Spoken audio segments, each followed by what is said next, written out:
So welcome everybody to episode 118 of Level Up, 60 minutes of live Q&A where your questions really do drive the show. Adriana and Shanice are acting as our social elves today, so they're over in the chat. So please do let them know your name and of course the city from where you're joining. They're going to post links into the chat so that you can also vote up the questions that you would most like the panel to answer. And of course, for you to add your own. Now, if your question is selected to be put to the panel, your name, of course, is going to appear in the credits at the end of the show. So do get your questions in early and stay with us to see all of that happening. Now, today, we're going to be talking about why we all need to think more agile and be more agile.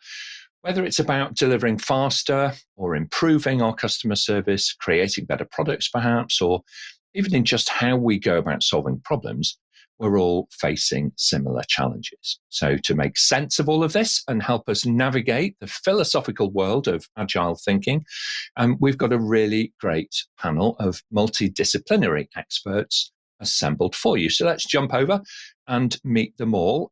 First appearance on Level Up today is Helen Grindley. She is the Director of Training and Consulting Delivery over at Provek here in the UK. Her work spans the complete project lifecycle, and she has worked with a variety of different organisations, from process manufacturers through financial services and healthcare and the like. So very much a warm welcome to you, Helen, and welcome to Level Up. Thanks very much, Nick. Great to be here today. Yes, I have a background in project management, mainly software and transformation projects across different types of life cycles, so agile and linear life cycles as well. I'm also a qualified teacher, which I use in my training. So great to see everyone today. Excellent. Thank you very much indeed, Helen. And we're going to be tapping into some of those educational skills, I think, and your knowledge of how people really learn as we go through. So welcome. Malini Jayaganesh is, of course, a regular panelist, and she's a highly experienced business relationship manager who specialises, I think it's fair to say, in nurturing high-performing BRMs and their teams. Always a positive influence, Malini enriches her clients with her experience from both the public and the private sectors. So welcome back to the panel, Malini. Lovely to see you. Pleasure, Nick. Thank you very much for having me here again. And a good day to all our producers from around the world. Looking forward to a very robust conversation about why and how we can actually improve our agility. Okay, all right. Thank you very much indeed. Louis Aylward returns to the panel today. He is, of course, an independent change consultant working over at his business, which is called Granger. They specialise in helping individuals and teams build capability through programmes of transformational change, not just in the public sector, although he has done a lot of work in that area. So welcome back to Level Up, Louis. Lovely to see you this Friday. Yeah, thank you, Nick. Lovely to be here. Another great topic. Really looking forward to getting into it. And in particular, what we mean when we talk about agility in change management. So really looking forward to the show. All right, excellent. Thank you very much indeed. Mike Brennek returns to the panel today. He's an accomplished educator over with OMEC, and they strive for continual improvement, of course, through their clients. I think it's fair to say Michael himself invests a lot of time in not just doing the doing, but also trying to push the boundaries and experimenting a little and drawing his clients into that sense of curiosity and the journey about how you go about improving things and making sure that everybody gets the very best out of the educational experience. So welcome back to the panel, Mike. Lovely to see you. My pleasure, and also big shout out to those panelists who were present at the previous episodes. I've noticed that they are here with us today, so I'm looking forward for today's episode, and thank you for having me. Okay, excellent. Well, thank you very much indeed. Patrick von Schlag, he completes our panelist setup for today. He is, of course, president of the Deep Creek Centre, where he leads the team to deliver outstanding consulting, training and coaching services in a very broad range of disciplines now. Not just service management, of course, where perhaps the organisation might be best known, but also across projects and agile, relationship management, business relationship management, and so on. He's also, of course, a host in his own right of the Making IT Work vlog over on YouTube. So do check that one out. It is very interesting and well worthwhile. Welcome back to Level Up, Patrick. Lovely to see you.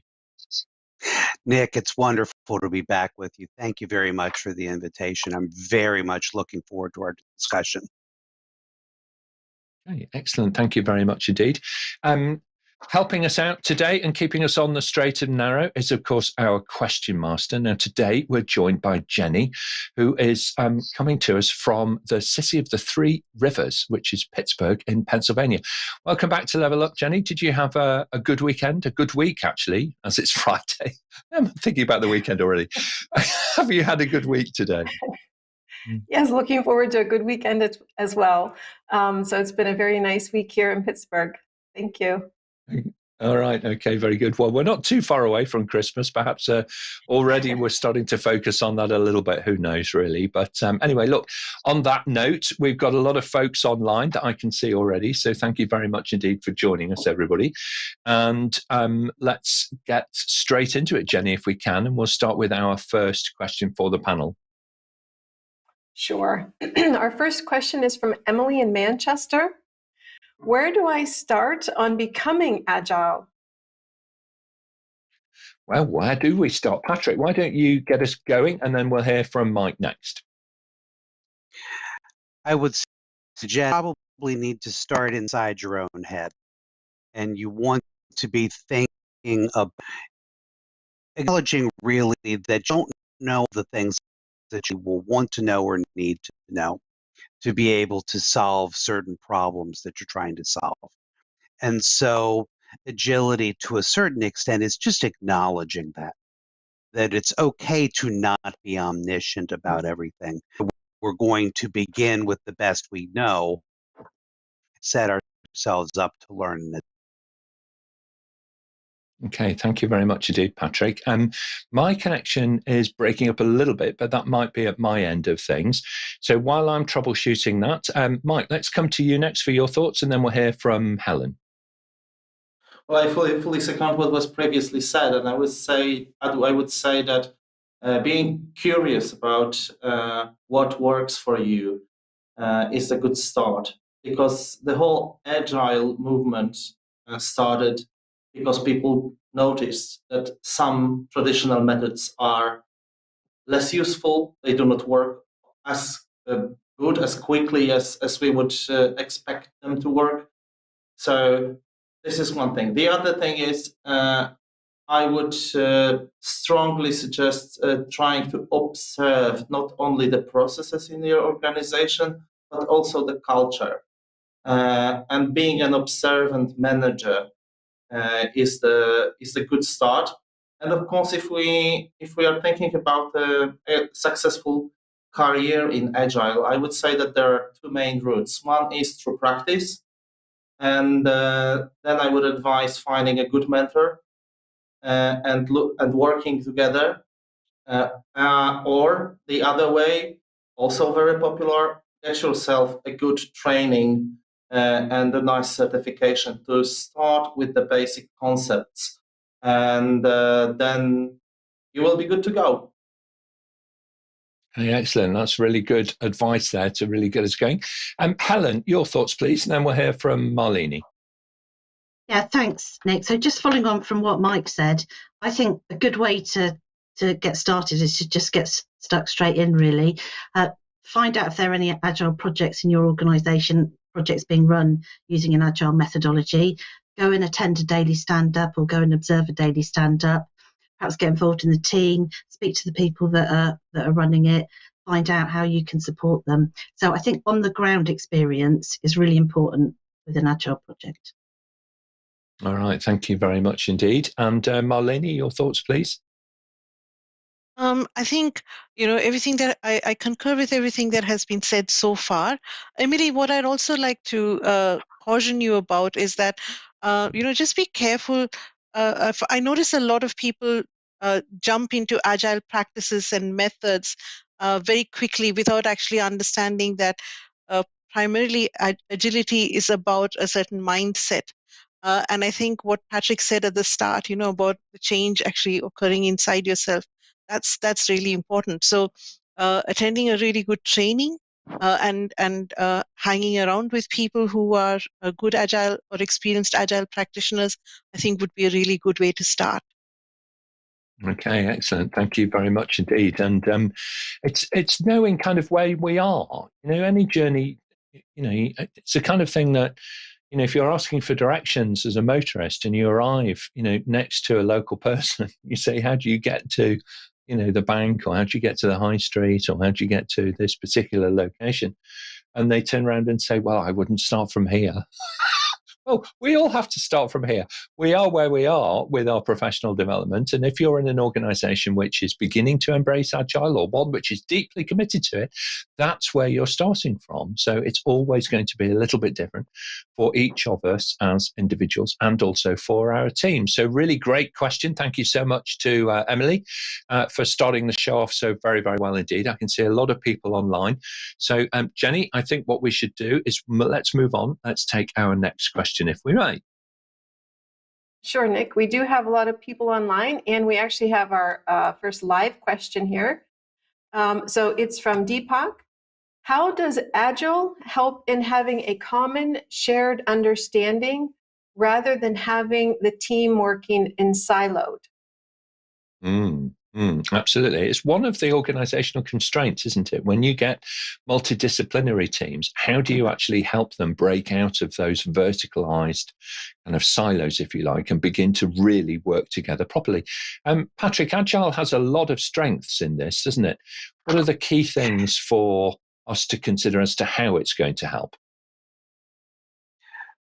It's very important to begin with shared goals, that any project, the approach that really has to begin with a common vision about what you're trying to deliver. And you also want to acknowledge that it's an incomplete vision. So part of the reason that Agile principles and practices reinforce fast feedback loops, whether we're talking about stand-up meetings or sprint reviews or retrospective meetings, is so that we can learn and adapt those particular aspects of a solution that aren't in fact working the way that we want them to work, or working as efficiently or effectively as they might. So the constant focus of the teams then moves from carrying out various activities to focusing on shared goals and shared objectives. And so this helps us de-silo by bringing the group back to this set of shared team goals. Excellent. Thank you very much. What a great idea. Louis, what's your experience of this? What would you say? Yeah, well, I think Agile does help a lot in doing that. And I think the reason it helps is because Agile thinking in the business sense is based around principles, and it's based around values rather than a specific method. Now, since those principles and values are expressed, methods have grown up.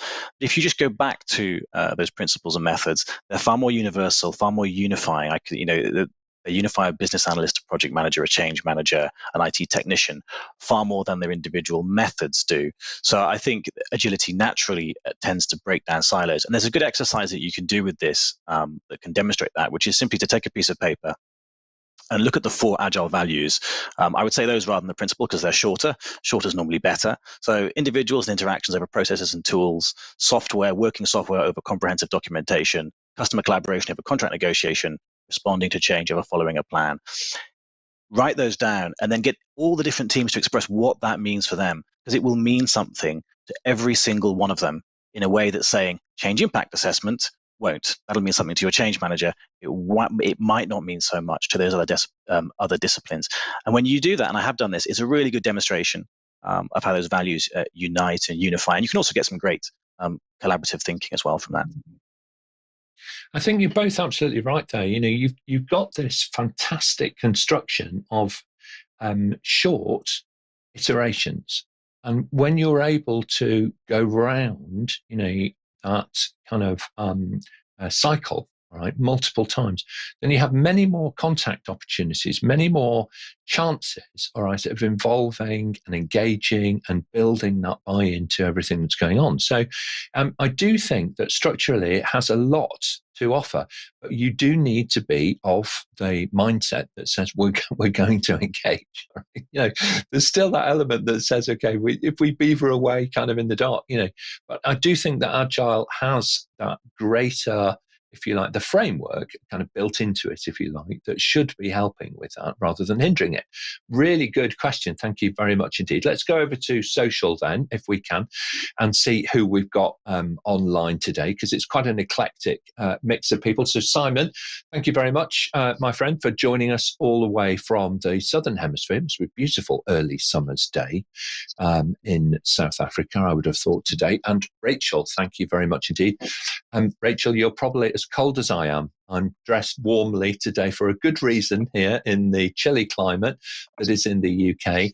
And we also have Saeed. I do apologize, Saeed. I'm kind of struggling today with my eyesight a little bit, but joining us from India. Great to see you and have you on board. And I sincerely hope that, Amir, you're not frozen in Washington, because I know sometimes when we get some cold weather, you've had it a couple of days before us. So hopefully you're all right. And we have Irene, of course, joining us from London. And Irene, you're going to be 2 or 3 degrees warmer than I am, because I'm in the Thames Valley and it's always chilly out here in the wilderness in comparison with the warm city centre. All right, very good. Let's move on then, if we can. Jenny, I can see that we've got quite a few questions actually coming in, live questions from the audience as well. So let's get on to those. We do. Thank you for everyone who's submitting the questions. So our next one is from Diane. In becoming agile, which leads to a more distributed decision-making, can it help to achieve a sustainable competitive advantage? Okay, so distributed decision-making, is that going to give you a sustainable competitive advantage? Malini, why don't you start us off with your thinking, and then we'll move on. Thank you, Nick. Diane, great question, and I believe Diane is one of our regular viewers and also has been a panelist. So I particularly appreciate the question being so well crafted. I think Agile definitely does help organizations to achieve a more sustainable competitive advantage, because you get the opportunity to take multiple perspectives into account when making decisions, right? And that's always really important, because the people we serve, the end customers that we serve in an organization, they are many different people with many different needs, right? And if the decision making is siloed, then we invariably end up delivering products and services that don't meet the needs of all the people. So I think definitely agility is a key component in sustainable competitive advantage. Thank you very much indeed. Excellent. That's really helpful. Louis, your thoughts, and then we'll hear from Mike.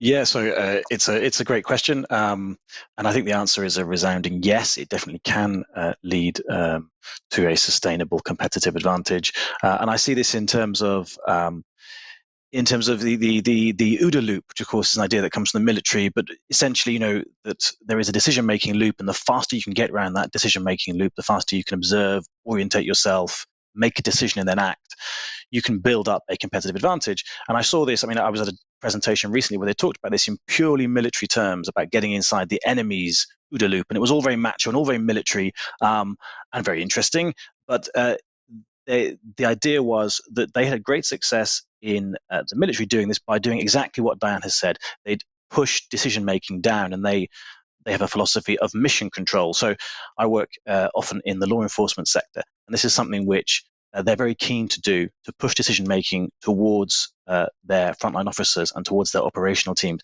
for exactly this reason. So I think it is a resounding yes, and it's all about speed of decision-making, and agility should be speeding up your decision-making. There's a final point here, which is if you're doing lots of Agile stuff and you're sending people on Agile courses and you think you've embraced the mindset, but your decision-making isn't any faster, then something's gone wrong. So it's also quite a good KPI on this. Yeah, absolutely. Quite interesting, isn't it? And I agree with you there sometimes that the military does tend to have this kind of, sort of macho approach, to this kind of thing. I don't know. Perhaps it's an association that we have as well, because I've also, witnessed some absolutely brilliant, as I'm sure that you have, some really brilliant case study presentations that come out of the military, and the learnings from them is fantastic. But sometimes the overtones are a little bit more, kind of like that. Is that fair, Louis? Yeah, I think so, and I think the military themselves are, remarkably practical about this, and not particularly macho. It's more the interpretation. I think the business community, particularly the men in the business community, are always quite keen to, use a special forces metaphor because they're quite attracted to that for various reasons, and they're the ones who I think project a certain machismo onto it. Not everything needs to be seen in terms of special forces and what we can learn from them, but those guys themselves, I'm sure, are remarkably professional. Yeah, absolutely. Thank you very much indeed. And I think all of us are kind of either smiling or reaching for the dressing up box kind of as we're going through that. So Mike, your thoughts, please, and then we'll hear from Patrick. Well, I would say that the first Agilist was Lord Nelson, right? He won the Battle of the Nile because of actually giving his officers freedom to decide for their own instead of using the ships of the line. So but I would fully second what Louis said, and Agile being a way of thinking that allows you to make quick decisions where they are really needed and to react to changing environment. It is the core principle of Agile, and if you really embrace change, and if you are able to structure your projects in a way that they do embrace change, then you will have definitely a competitive advantage, and it will last. Yeah, absolutely. Thank you very much indeed. And I love bringing in Admiral Lord Nelson. Fantastic. Thank you very much indeed. Patrick, your thoughts on this before we move on? So one more military example. Back in the 1990s, the United States military introduced what they called the idea of the strategic corporal. If you're familiar at all with military ranks, a corporal is a fairly low-ranking individual, but they might be, for example, leading a small team of people on the ground. And so that gives them the best immediate visibility into what's actually happening at that moment in time. And so the goal was to give them as much decision authority as they could have to be able to make appropriate decisions with better quality information. We can leverage this kind of thinking in any context in a digital business, public sector, private sector, military, because the quality of information drives the quality of decision making, and competitive advantage eventually comes from better quality information. If I know more than the other person, or I can learn and adapt faster than the other person, that is what gives us an advantage that sustains. Okay, thank you very much indeed. Some great thinking then. Thank you very much to Diane, who is indeed one of our regular panelists over on Level Up. So thank you very much for that. We now have restored a couple of connections that were not quite working earlier on. So thank you, tech team, for doing all of the troubleshooting for us. We're kind of back in the driving seat again, which is really great. So let's move on, Jenny, I think, if we can, and we'll take our next question as they're really stacking up. Absolutely. This one is from Charles Anderson. I'm confused by what Agile even means. Is it just a set of methods? Is it a set of principles? Is it different than Scrum or any other particular method? Well, Agile is going to mean whatever your C-suite exec has read about in the back of the aeroplane brochure from the seat pocket in front of them. And the reason why I start with that somewhat trivial kind of response to it is that I think over the last few years, it's meant very different things to very different people. If you come from a software development background, then it's a very structured way of going about connecting your work with the business needs of the organization. If you're working from a process improvement perspective, then you'll have that kind of head on your shoulders.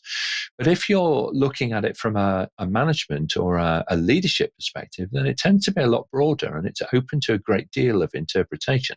Sometimes I think, being agile is about being able to do more with less. That's kind of, built into it, if you like, either explicitly or implicitly. Or alternatively, when we get into the weeds of it, it's actually about, I would say, applying that way of thinking, applying those principles, applying those, kind of guiding structures, if you like, within the Agile manifesto to be able to help you deliver. So, Louis, why don't you start us off? And then actually, what I'd like to do with the panel's permission is hear from Helen next. Yeah, of course. And I think there's a, obviously there's about 3 or 4 different elements to this. I'm not going to try and answer them all, otherwise I'm not sure that will, sort of be very fair on people coming after me. But the first thing to say, Charles, is, I think that confusion is shared. I think that the term agile is used so widely. And use of it is unlicensed, unfortunately, that confusion has been sown. I think that you do need to go back to the principles of it, and you could go back before then. Agility is a mindset which has existed probably for as long as people have been around. The notions of agility, and we observed agility in the world and tried to bring it in, but ultimately it begins with a set of principles. It has since been codified by various organizations such as the Agile Business Consortium into things that you can teach, that you can train, and of course, which people can sell as certification. And all of that is what comes afterwards. But if I was just focusing on one part of this, I would go back to the values and the principles.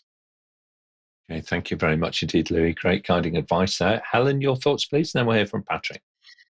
Yeah, thanks, Nick. I agree with Louis. I think it comes down to the principles essentially at the core. But I think then the application of Agile depends very much on what type of organisation you're working in. So, for example, and also what sort of project you were working on.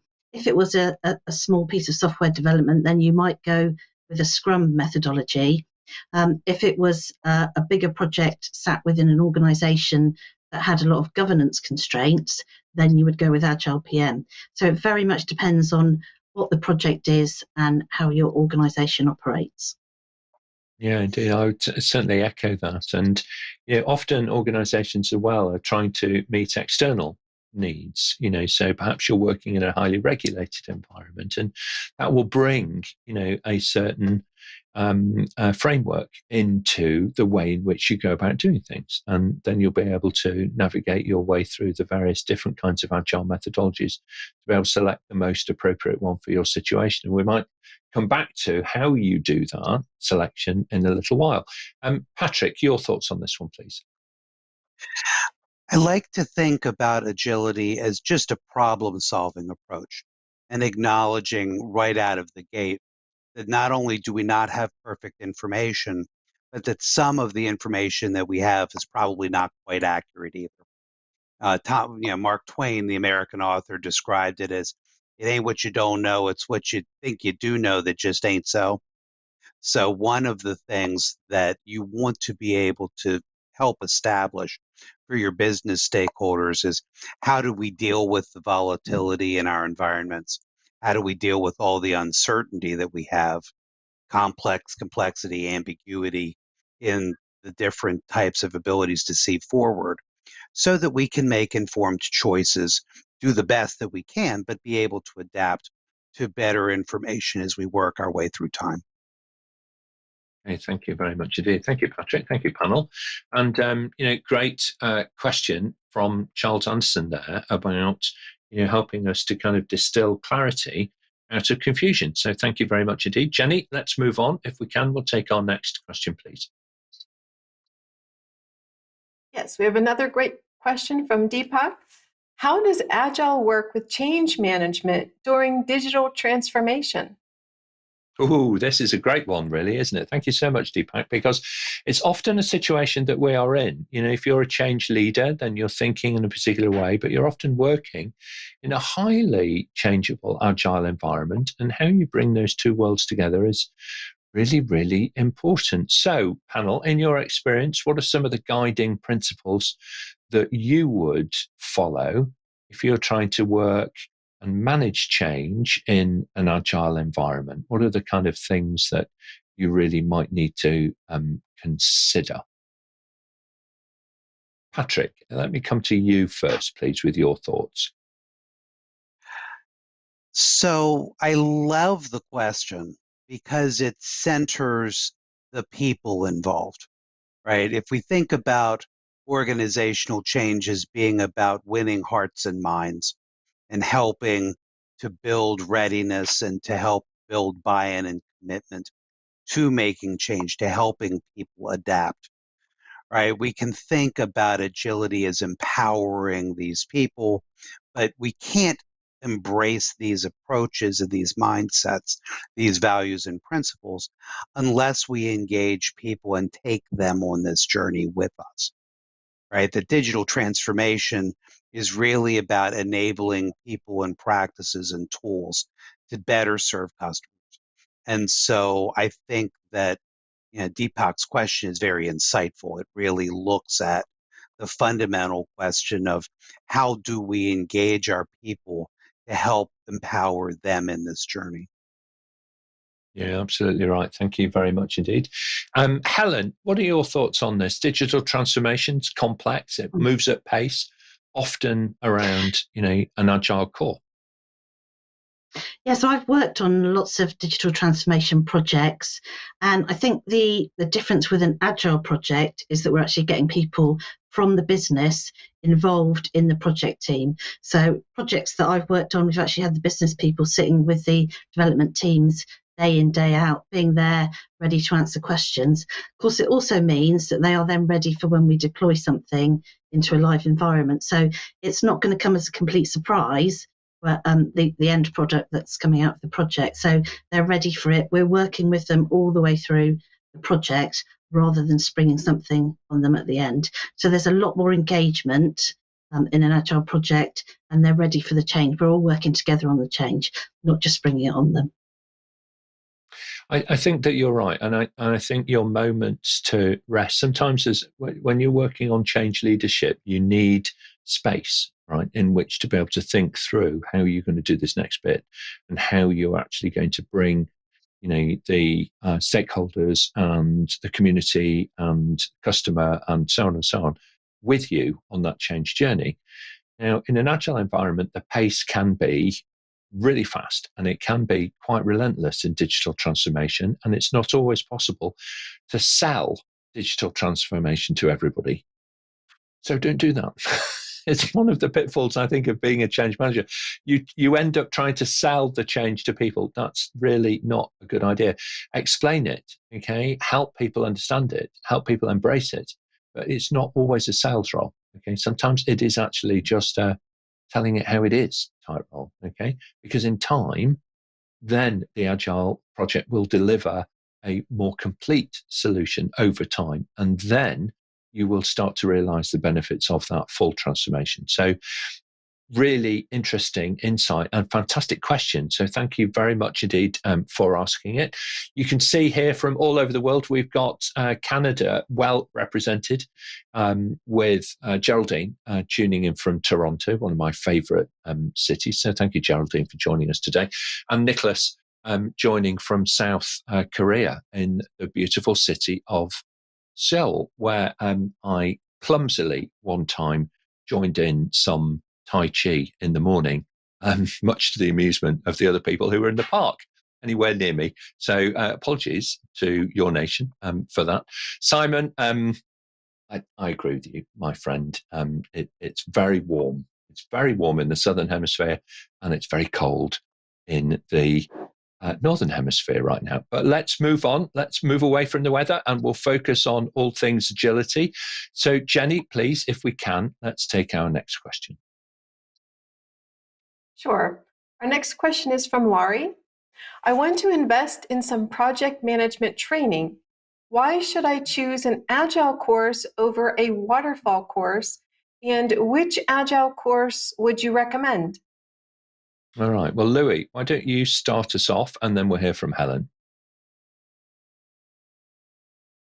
Yeah, thank you. So I think whenever you're making a decision about your professional development in terms of learning and training, and particularly if you're spending your own money, then you need to really be sure that it is for you. So in terms of why choose Agile over Waterfall, first of all, that distinction is starting to break down a little bit, and we have courses like Prince 2 Agile, which is seeking to combine them. We also have other project management courses out there that would say they don't fit in either bucket. They're just about getting things done effectively and drawing on the best of both. So bear that in mind. But for me, you need to look at where do you want to work? What sector do you want to work in? What kind of job do you want to take? And so go and find the job description, which is your dream job. What are they asking for? Are they looking for somebody who is, sort of developing things in rather larger stages, controlling the time and the cost, and looking to do most of the design up front? Or do they want somebody who's working in these faster iterations, who's pushing decision making down, and who is more of a conductor of a very fast-moving orchestra? So, start with where you want to be in your career. This session is about why we all need to be agile. That doesn't mean that every project manager has to have Agile PM on their CV. You can still, I know we've talked a lot about the Agile mindset. You can adopt that Agile mindset regardless of what certification you have. With all of that said, if you do all of that, Laurie, and then you decide, right, yes, I really want to do an Agile course, I think I'm not going to recommend one because you always end up upsetting somebody, but I would say go with something accredited, go with something certified, and just make sure that it's going to stand the test of time. So, make sure that it is connected to something future-proofed in terms of a body of knowledge, in terms of a syllabus, and in terms, hopefully, of a professional institution. So you're looking there for the sort of bona fides. Dig into those bona fides of the syllabus and not just the training organization. Okay, thank you very much indeed, Louis. Helen next, and then we'll hear from Mike. Thanks, Nick. Well, I might contradict Louis a little bit in that, because actually I've been training the Agile PM Foundation and practitioner, and that gives you a great core understanding of the basic principles, the processes. And I always think with training, it's great if you've got a project that you can go straight back into work and start applying those principles and processes pretty much straight away. So I guess it also depends, and I agree with Louis on this one, it depends very much on which sector you want to get into. And also if you're already in work, then what your organisation is currently using, whether you're going down the traditional linear waterfall approach or an Agile approach. But from my own experience, I would say that the Agile PM course is a brilliant starting point for people. And I quite often get people who've been on the training who contact me in the following week, say, I've just set up my first daily stand-up, I've got my project team set up, everything's working really well, we're going through those feedback loops. So that is a really good practical starting point in Agile training. Yeah, absolutely. It's one of those things that it's just a joy, isn't it, to learn and to apply immediately. So really good advice there. Thank you both. That's excellent. Mike, let's hear from you next, and then we'll go to Malini. I would take a bit different approach to answering that question. I would say avoid doing any Agile course if you do the course because it is fashionable to do so. So if you understand a bit what Agile is and what Agile can do and what Agile can't do, this is the best way to start thinking about the courses. But if you're doing the course only because it is a good highlight in your CV, it's a wrong way, and it will not benefit you, and you might end up doing of course you will have the tools and techniques after the course, but you will be doing that for the wrong reasons. And I believe that the good thing is to give an accredited training center a call, and I will speak probably for all the panelists. You could contact a practitioner and ask them what is their experience, and this is actually what we are trying to do here. So based on your previous experience, based on what you already have done in the project management world, do talk to the training center. And of course, I would highly recommend accredited courses because their contents are well established and well known, and then it gives your coworkers a kind of assurance that you are up to a standard, and this is a very important thing these days. It's certainly true. You know, you need to win that trust, okay, and win those hearts and minds. So, firstly, to to both Louis' point and also, from Mike here, you need to be committed to this. So, there's little point in following a trend just for that trend's sake, because you'll get found out. You can see through people like that really, really quickly. So, there's that element, and then there's also the element though that says, who says that what you're saying is any good. And when you're early on in applying this kind of, framework or method or whatever it happens to be that you're learning, then actually you do need that backing, if you like. You need the gravitas behind you. You need the weight behind you of other people's experience. And that is contained within those certified and respected bodies of knowledge and so on. So very good. Thank you very much indeed, Mike. That's really great. So let's hear next from Malini and then Patrick. Laurie, I'd also like to, expand your thinking a little bit. So at the heart of great agile practices is our great relationships, right? Good collaboration practices. Nick, you alluded to trust, a few minutes ago. So perhaps you could also look into doing some business relationship management certification courses and set yourself up for setting up great strategic partnerships. Yeah, it's absolutely true. Those skills about how you do things as well as what you do are incredibly influential over not just the outcome, but the quality of the outcome as well, that you're able to achieve. Remember that minimum viable product? Well, there's a lot in those three little words, isn't there? There's an awful lot baked into three simple words, all right, for us to kind of get our heads around. Really good. Thank you so much, Malini. You've kind of expanded my thinking as well on that one as well, which is perfect timing. And Patrick, your thoughts, please. So I encourage you to maybe dispel with the either or view of, do I do waterfall, do I do agile? You will eventually want to learn something about a lot of different methods because you'll want to be able to apply them in different contexts based on your needs. All projects at some level have some level of initiation, planning, execution, oversight, closure of something, right? And so different methods approach this work differently, but the work is still the work. You still have to organize the work in some particular way.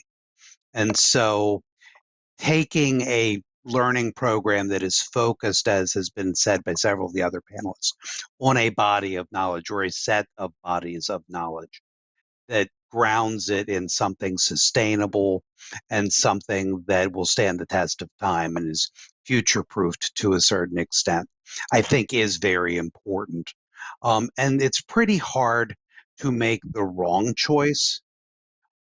If the only choice I would suggest might be a wrong choice is if you think that one class will be what you'll need for the long term of your career, right? You can start in a lot of places, but you'll probably need to do a number of different types of learning programs to build your capabilities over the long run.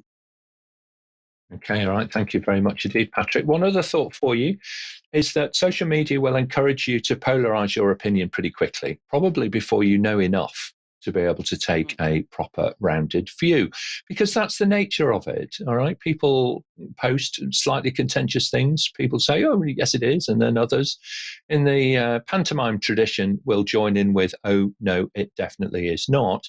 And so therefore you polarize the argument very quickly. Now, one thing for you to consider is actually to look beyond that.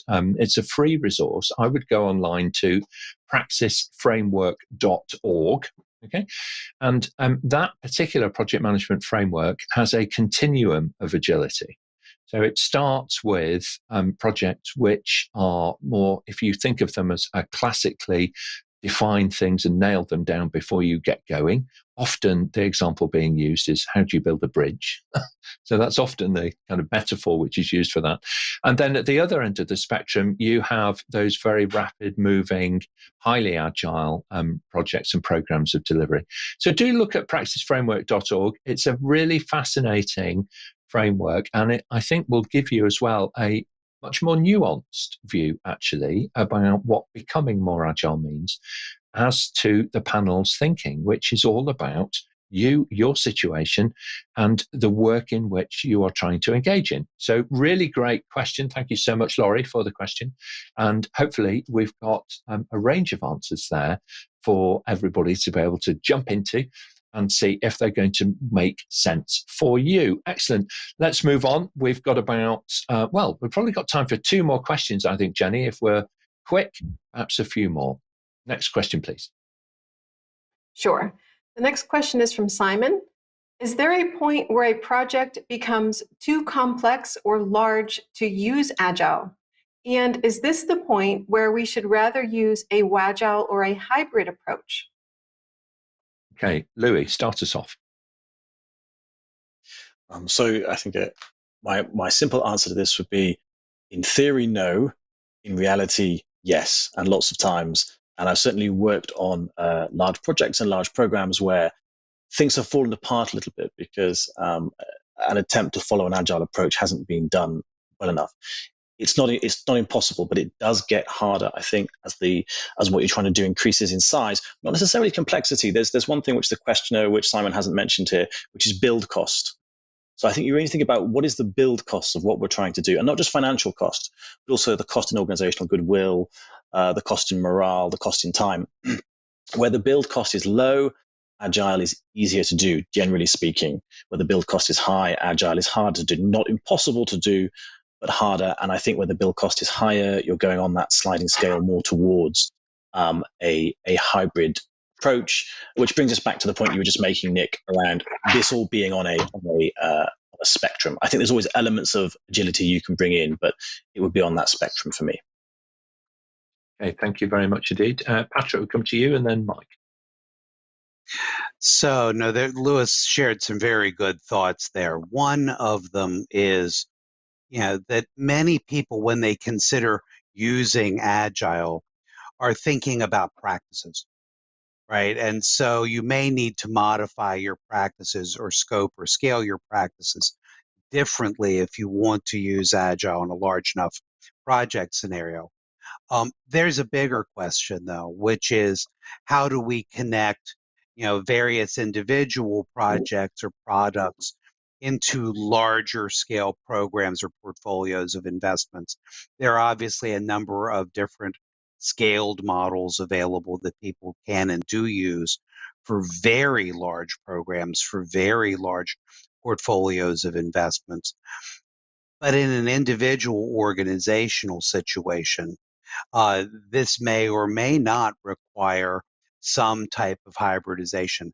I don't like to think of it as kind of a wagile approach, but more an adaptation of particular agile disciplines in a way that makes sense in your organization for that particular project. How do we get good quality information? How do we create reasonable feedback loops so that we can adapt at all levels of a project or program?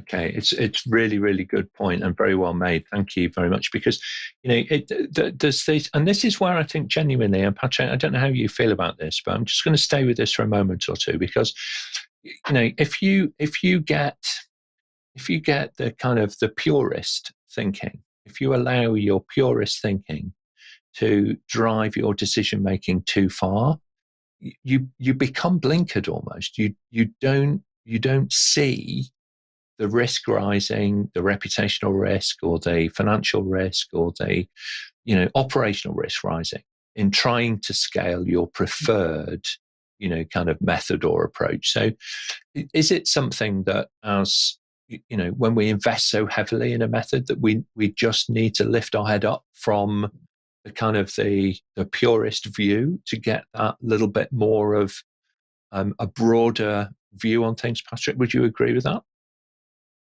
I would, Very much. I think that makes a lot of sense. I think that most organizations need to adapt practice as the project gets larger. I think Lewis's example around build cost was really well targeted.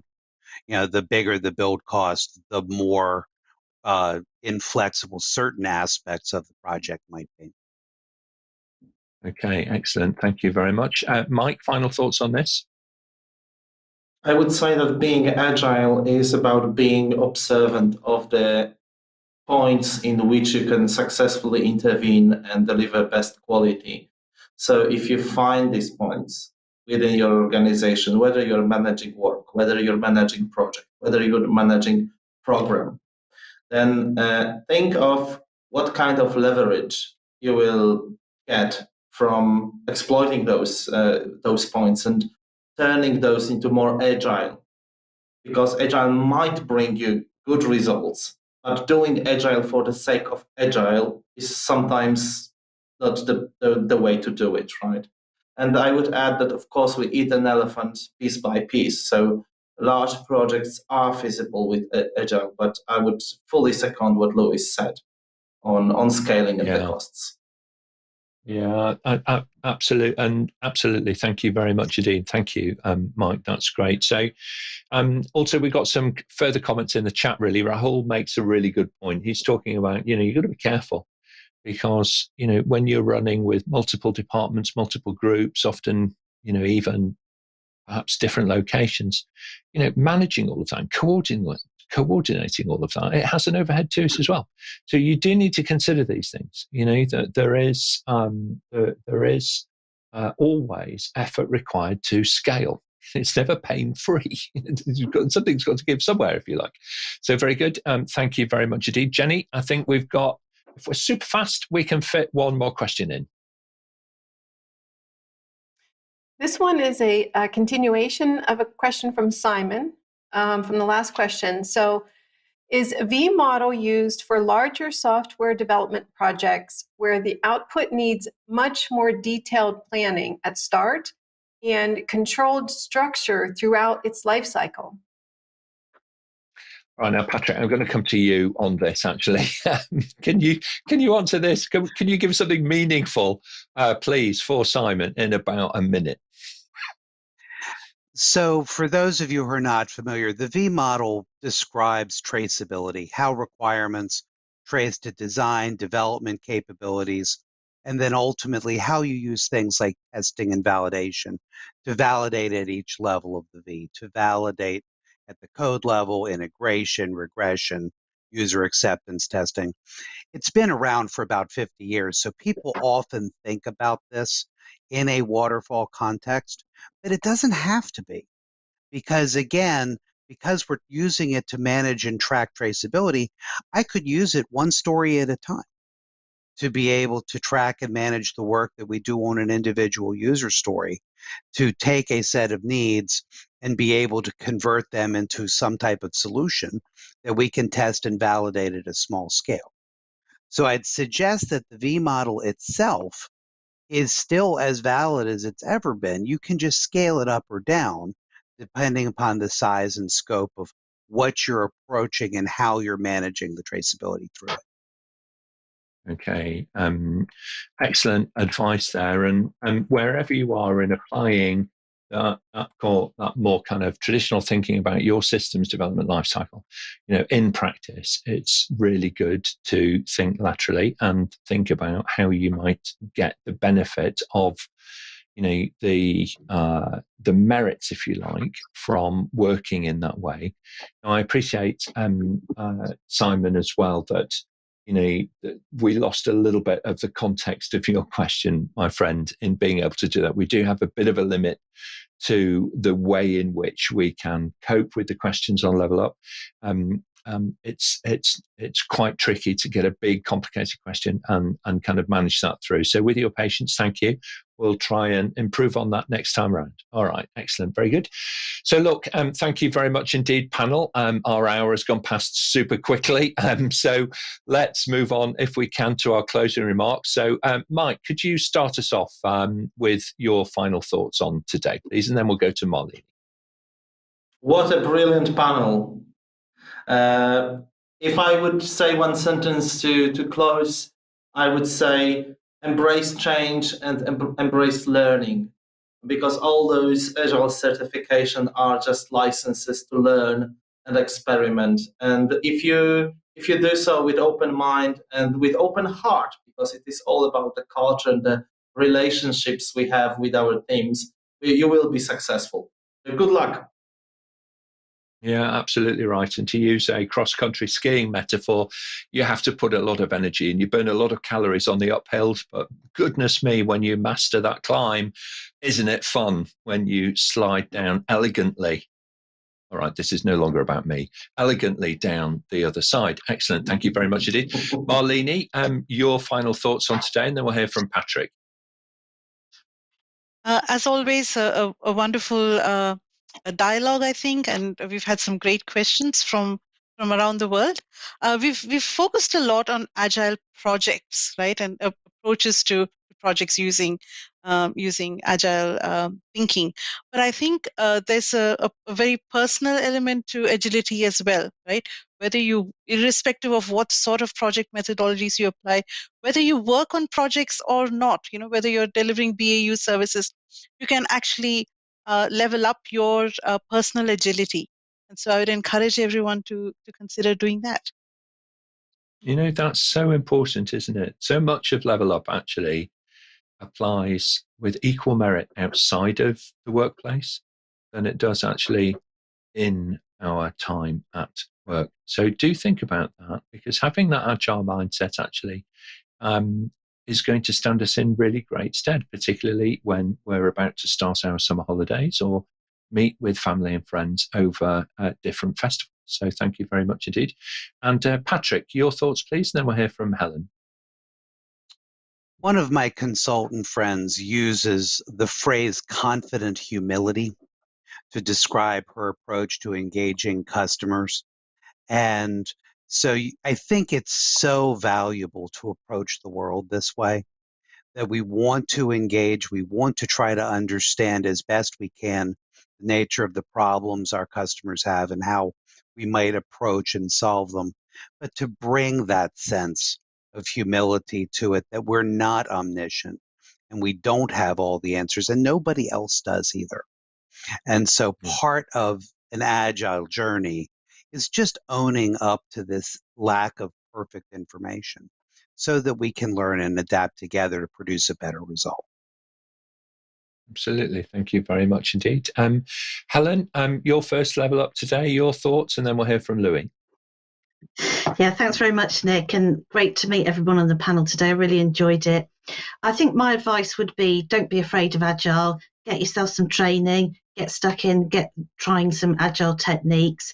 There's a brilliant book by a chap called Adrian Pine, and it's called Agile Beyond IT, and that is gives some great examples of manufacturing sectors, all sorts of different sectors where Agile can be used now, and I'm coming across that day after day with our clients. So, but thanks very much for having me today. All right, thank you very much indeed. We'll try and look that reference up and get that over into the social chat for everybody. So Adrian Pine's Agile Beyond IT, really great recommendation. Thank you, Helen. I'll look for that myself. Louis, your final thoughts, please, and then we'll hear from Jenny.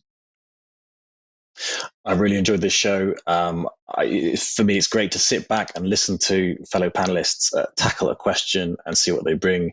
So much that I learned from it. I particularly enjoyed what Michael was saying about being observant, and he really focused on being observant, which is an approach to the whole theme of Agile, which I found really, really useful. I have one book which I would recommend, which is this one, if I put that there. It's called Agile Change Management, and it's all about Agile change management. It's written by Melanie Franklin, who was one of the people who founded the Change Management Institute in the UK. And I think a lot of people are going to read that book and go away and want to write their own book in response, because it's really a great way of opening up the discussion. Absolutely right. And there's some really fantastic leading edge thinking actually coming out of that Agile and change community. And Melanie is really at that kind of leading edge, right? Lifting people up every day, and both in her coaching, and also I think now there's a membership that you can join. It's a kind of continuous change community that you can join as well. So always worthwhile looking her up and looking up the continuous change community online as well. So thank you very much indeed, Louis. Jenny, your thoughts on today? Fast and furious. We had big questions. We had actually a huge audience online today as well. Yes, it's been great to be back in the question master seat. So thank you for that. And to the panel as well for great answers to a topic I think we could have talked a few more hours on. So thank you all. That's definitely right. Thank you very much, Jenny, for guiding us through all of that. Well, as ever, I'd like on everybody's behalf to thank our panel. Great job, everybody. And also all of our people online. You are the producers of the show because it's your questions that we actually answer. So thank you so much for your excellent questions today.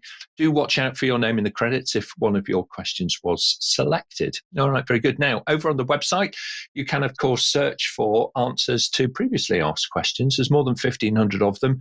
It's a really brilliant resource, and it connects you with more than 170 experts from around the world. Their LinkedIn profiles are on the event pages on apmginternational.com. Don't forget, you can listen to the audio versions of the shows on your preferred podcast platform as well. So when you're out there walking off your Christmas food, you can burn those calories and learn some new stuff as well as you go.